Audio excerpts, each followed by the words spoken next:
Karena biasanya Pak Ganjar juga seperti itu, Pak Mahfud juga seperti itu. Mengapa kita harus memilih? Walaupun saya sudah tahu di sini adalah semuanya mendukung Pak Ganjar dan Pak Mahfud, tapi ini perlu disampaikan kepada masyarakat. Kenapa kita harus memilih Pak Ganjar dan Pak Mahfud? Kita lihat dari tiga sisi. Yang pertama kita lihat dari personality masing-masing. Siapa itu Pak Ganjar, siapa itu Pak Mahfud. Kemudian kita lihat integritasnya, dan yang terakhir dari track recordnya. Mari kita lihat dari sisi personalitinya. Pak Ganjar dan Pak Mahfud ini adalah orang yang berangkat dari bawah, dari masyarakat biasa-biasa saja. Dia bukan anak pejabat, bukan anak pengusaha, bukan anak konglomerat. Pak Ganjar itu anak dari seorang anggota polisi yang berpangkat Letnan 1, yang rumahnya kerja di asrama, yang kuliahnya pun terseok-seok untuk membayar uang kuliahnya. Tapi alhamdulillah beliau selesai bisa melanjutkan kuliahnya di UGM. Itu Pak Ganjar. Pak Mahfud juga demikian. Beliau ini hanya anak seorang pegawai kecamatan di wilayah Madura. Itu Pak Mahfud. Jadi bergerak dari bawah dan bisa sampai seperti sekarang ini. Mereka ini adalah orang-orang yang sederhana, orang-orang yang humble,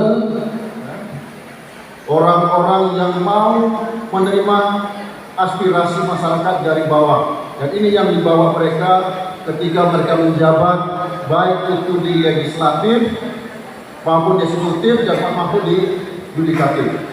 Saya mohon maaf, saya dalam ini saya belum memperkenalkan tadi.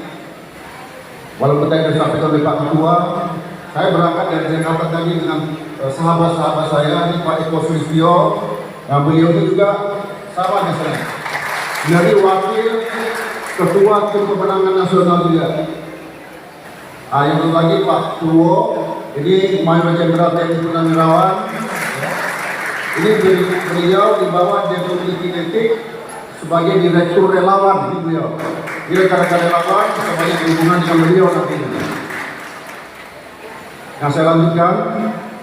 Bagaimana Pak Ganjar dan Pak Mahfud tadi? Beliau yang humble, beliau yang sederhana, beliau yang mau mendengar ya aspirasi masyarakat, dan itu yang mereka kerjakan ketika mereka mendapat amanah ketika di eksekutif, di yudikatif dan di legislatif itu dikerjakan. Lalu integritasnya bagaimana? Integritas kedua orang ini diragukan. Pak Mahfud orang yang sangat anti KKN. Ya. Beliau berbicara keras terhadap masalah-masalah ketidakadilan. Pak Ganjar juga demikian. Ketika beliau menjadi gubernur Jawa Tengah, ya, masalah KKN ini beliau garis betul. Pejabat-pejabat, kepala dinas yang lainnya, kalau tidak suka dengan kebijakan beliau terkait dengan korupsi, ya, KKN ini silakan mundur. Itu bentuk integritas yang beliau miliki. Lalu kita lihat dari sisi apa lagi? Dari sisi track record, Pak Ganjar 2 periode menjadi anggota legislatif. Bahkan beliau menjadi ketua panja yang membidangi penyusunan undang-undang RUU politik, kalau saya tidak salah. Di sana beliau menerima aspirasi dari kaum perempuan, salah satunya, di mana kaum perempuan yang pada waktu itu belum terakomodir, diakomodir bahwa kaum perempuan yang duduk di politik di angka 30%. Alhamdulillah hari ini sudah di atas angka 20% lebih. Insya Allah nanti di tahun 2024 ini bisa sampai 30%. Insya Allah ini nantinya. Dan ketika beliau menjadi gubernur, ya, terrekod yang banyak sekali program-program yang beliau kerjakan. Yang nantinya sebagian program-program itu beliau tuangkan di dalam visi-visinya. Di antaranya bagaimana kita mengetahui bahwa kesempatan lapangan kerja itu susah. Lulus pendidikan universitas, SMK bisa dapat lapangan kerja. Beliau bekerja sama dengan perusahaan-perusahaan yang inklusif. Beliau memasukkan kurikulum kepada pendidikan vokasi SMK, sehingga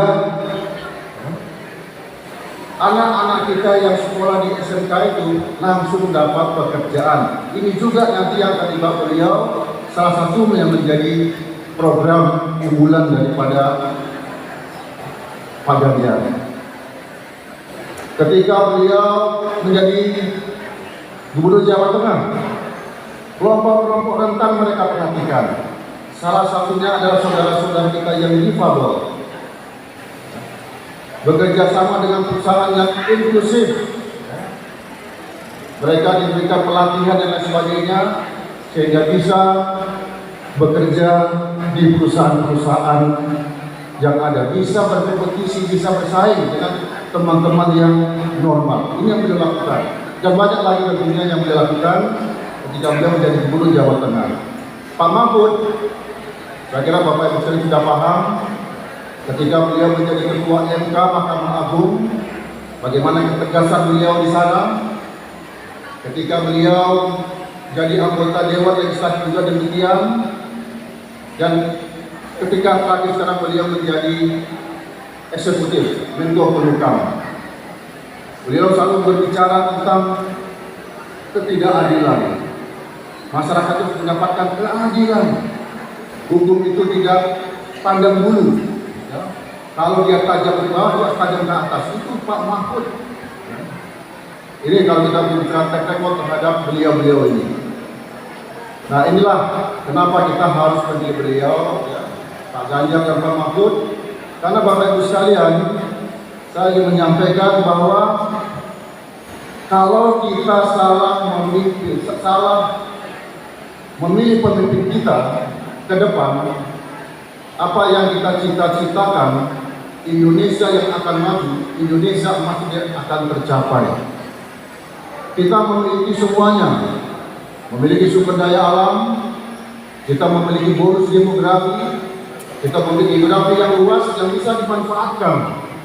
Yang menurut para pakar di tahun 2045 nanti, bahkan juga organisasi-organisasi dunia, kita kalau tidak nomor 4, nomor 5 atau nomor 6 negara yang menjadi ekonominya terbesar di dunia. Bayangkan tahun 2045 nanti.